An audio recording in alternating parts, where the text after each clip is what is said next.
అన్న చెప్పండి, మీరు లోపలికి వెళ్ళొచ్చురా? లోపలికి వెళ్ళేసి వచ్చినాను. నా పేరు రవి, వనపర్తి జిల్లా నుంచి వచ్చాను. వాస్తవంగా ఈ సమస్య ఏదైతే ఉందో, మేము పోస్టింగ్ ఆర్డర్ తీసుకుని దాదాపు 100 days అయిందండి. ఆఫర్ లెటర్ ఇచ్చేసి అప్పుడు హంగామా ఎలక్షన్ ముందు హంగామా చేసి అందరికీ వేగవంతంగా సర్టిఫికేట్ వెరిఫికేషన్ చేసి అంతా ఇచ్చారు. కానీ అదే ఉత్సాహం ప్రస్తుతం లేదు. మేమేమనుకుంటున్నామంటే అప్పుడు రాసినాము, ఎగ్జామ్ అంతా సెలెక్ట్ అయినాము, త్వరగా జాబ్లో జాయిన్ అవుతామనే ఉద్దేశంతో అందరూ హ్యాపీగా సంతోషంగా ఫ్యామిలీలు అందరూ ఉన్నారు. ఆ సంతోషం నెల రోజులు కూడా ఉండలేదండి. తర్వాత వెంటనే మనకు ఎలక్షన్ కోడ్ వచ్చింది. ప్రస్తుతం 100 days అవుతున్నా కానీ ఎలాంటి స్పందన లేదు ప్రభుత్వం నుంచి.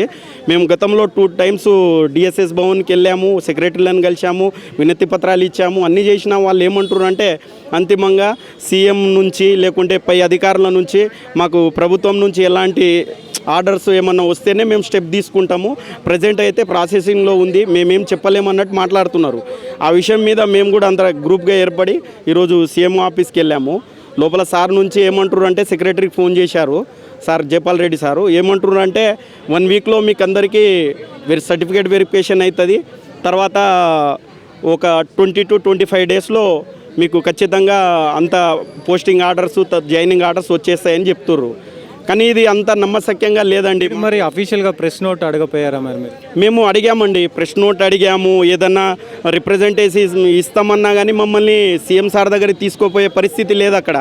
ఇప్పుడు మేము ఎంతో కష్టపడి చదువుకొని ఈ పొజిషన్కి వచ్చి టీచర్లు రేపు కాబోయే విద్యార్థుల భవిష్యత్తు తీర్చిదిద్దే వాళ్ళు మా భవిష్యత్తే ప్రశ్నార్థకంగా ఉంటే రేపటి నాడు ఎవరికి మంచిది కాదండి. ఇది దయచేసి అడ్మినిస్ట్రేషన్ విషయం మీద ఖచ్చితంగా ఈ గవర్నమెంట్ దృష్టి పెట్టాలని మేము చెప్తున్నాము.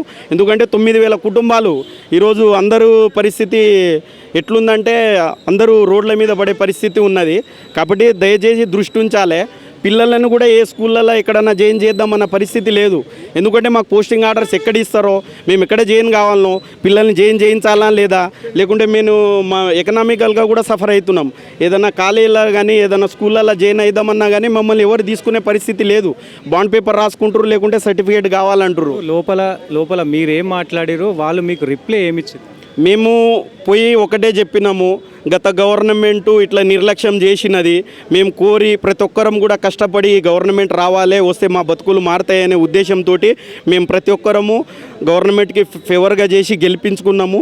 కాబట్టి ఈరోజు మాకు ఖచ్చితంగా ఎవరైతే ఇంతమంది 9,000 మంది ఉన్నారో వాళ్ళకు తక్షణమే పోస్టింగ్ ఆర్డర్స్ జాయినింగ్ ఆర్డర్స్ ఇచ్చేసి మమ్మల్ని జాయిన్ చేసుకోవాలని చెప్పినాము. ఈ విషయం మీద వాళ్ళు మేము ప్రాసెస్లో ఉన్నాము, అందరు సంబంధిత కలెక్టర్లతోటి కూడా ప్రిన్సిపల్ సెక్రటరీ దగ్గర వాళ్ళ దగ్గర మాట్లాడుతున్నాము. అంత డిసిజన్ 1 weekలో తీసుకొని మీకు సర్టిఫికేట్ వెరిఫికేషన్ అవుతుందనే విషయం మాత్రం చెప్పిర్రు. కానీ మాకైతే స్పష్టత లేదు ఈ విషయం మీద.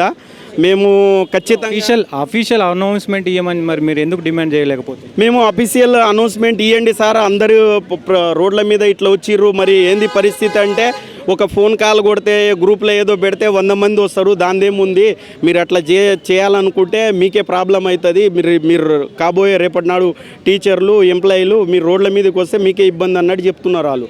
కానీ మేమేమంటున్నామంటే ఖచ్చితంగా మాకు కూడా రాజ్యాంగం ప్రకారంగా మాకు కూడా హక్కులు ఉన్నాయి, సాధించేదాకా మేము ఖచ్చితంగా ఏదున్నా మేము శాంతి భద్రతల పరంగా మాకు కావాల్సిన హక్కుల పరంగా మేము ఏం పర్మిషన్లు తీసుకొని ఎలా కార్యాచరణ చేయాలనేది అలా చేస్తాము. ఖచ్చితంగా 9,000 మంది కుటుంబాలు రేపటి నాడు రోడ్డు మీదకి వచ్చి ధర్నాలు చేసే పరిస్థితి ఉంటుంది. గవర్నమెంట్ కూడా రేపటి నాడు వ్యతిరేకత వచ్చే పరిస్థితి ఉన్నది. వీటినన్నిటిని దృష్టి పెట్టుకొని మమ్మల్ని తక్షణమే పోస్టింగ్ ఆర్డర్స్ ఇచ్చి మమ్మల్ని జాయిన్ చేసుకోవాలని మీడియా ద్వారా కోరుకుంటున్నాను. సో ఇది పరిస్థితి.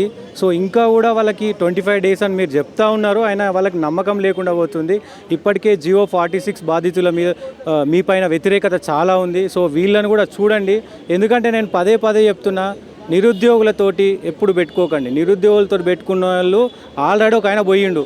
మరి మీకు ఆ పరిస్థితి వచ్చే అవకాశాలు కనబడుతున్నాయి.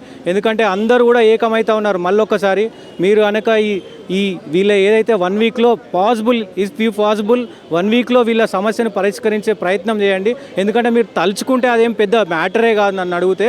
సో ఎందుకంటే వీళ్ళతో ఈ ఎవరైతే నిరుద్యోగులు ఉన్నారో వీళ్ళకి అసలు ఆల్రెడీ పోస్టింగ్లు వచ్చినాక మీరు ఎందుకు జాప్యం చేస్తారు? అదే మీ ముఖ్యమంత్రి పదవులు కావచ్చు, మీ సీఎం పదవులు, ఎమ్మెల్సీ ఎమ్మెల్యేలు ఇవాళ గెలవంగానే రేపే ఎక్కుతారు చైర్లు. మరి వీళ్ళకి ఎందుకు ఈ రోడ్ల మీద తిప్పాలని? మరి అర్థం చేసుకోవాలి మీరు, ఎందుకంటే మీరు కూడా కింది స్థాయి నుంచి వచ్చారని చెప్తా ఉంటారు పదే పదే. ఈ కింది స్థాయి వాళ్ళని కొంచెం అర్థం చేసుకొని సో వాళ్ళకి పోస్టింగ్లు ఇవ్వాల్సిందిగా ఇక్కడ జనాలు విన్నపించుకుంటా ఉన్నారు. చూస్తూనే ఉండండి SNR టీవీ మీడియా.